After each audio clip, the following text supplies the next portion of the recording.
Hi, this is Brandon here from thirstgym.com. Today we're talking about an exercise called the Cook Hip Lift. All right, for this exercise, you're just gonna need your body weight and a little bit of space to be able to do it. So what we're gonna do is we're gonna get on our back. And from my back position here, it doesn't really matter what leg you start with clearly, but I would say if you have a leg that feels weaker or you have less glute activation, that's probably gonna be the leg you wanna start with on the ground. But for you to be able to watch this, I'm gonna show it on both sides. So if my right leg is on the ground, I'm actually gonna hug my left knee in this case. Now I've got some pretty bad hip mobility, so I'm not able to hug my right knee ideally as much as I want. If you happen to have somebody like that, you can actually hug the back part of your leg and your knee to be able to hold this position as well. Either one works fine. You can also use a band or a strap if you need to. But I'm gonna hold my leg here. My arms are relatively straight.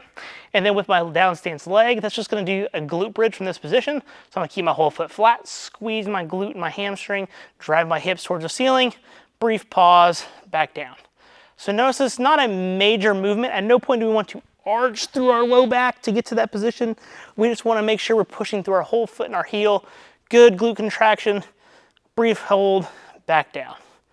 Really own that position here. And what that's gonna do is gonna get my glute and hamstring firing, but we're separating the hips independently. So I've got this hip into flexion, this one into extension, which is then gonna mimic some of our gait patterns. And again, I wanna make sure this knee stays relatively straight. At no point do I want it to turn out.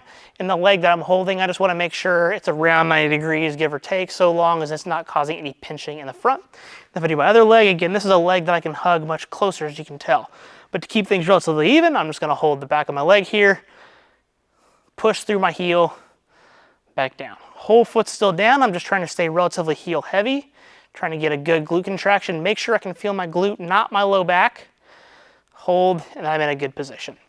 So, as I mentioned, this exercise is going to focus on the glutes and the hamstrings, and it's gonna force the up stance leg to also kind of relax as well. So again, if this is in flexion, this is extension, my hips are going to be going like this. And since we're going back and forth with the exercises, that's gonna open up my hip mobility, get my glutes and my hamstrings firing, and then hopefully get my pelvis back underneath me. It also makes a stricter single leg glute bridge. This works great for people that are not very mobile, like myself. So this is a great way to make sure I can still feel my glutes and my hamstrings. I can make sure that I'm getting whole foot contact. I'm getting my hips to open up from this exercise, and then I can move on to whatever I want. So I do find this is a great warm-up exercise or an introductory glute and hamstring exercise for young youth athletes or very inexperienced personal training clients that are just having a hard time feeling their glutes and their hamstrings work.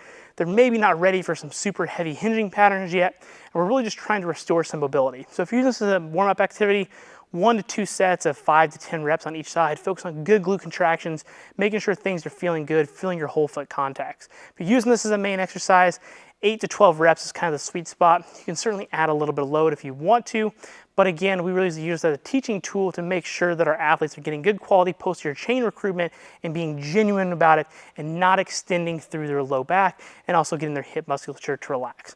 In which case, 2 to 3 sets is kind of the sweet spot for that population. So if you have any questions, just let me know in the comment section below. Thanks, have a great day.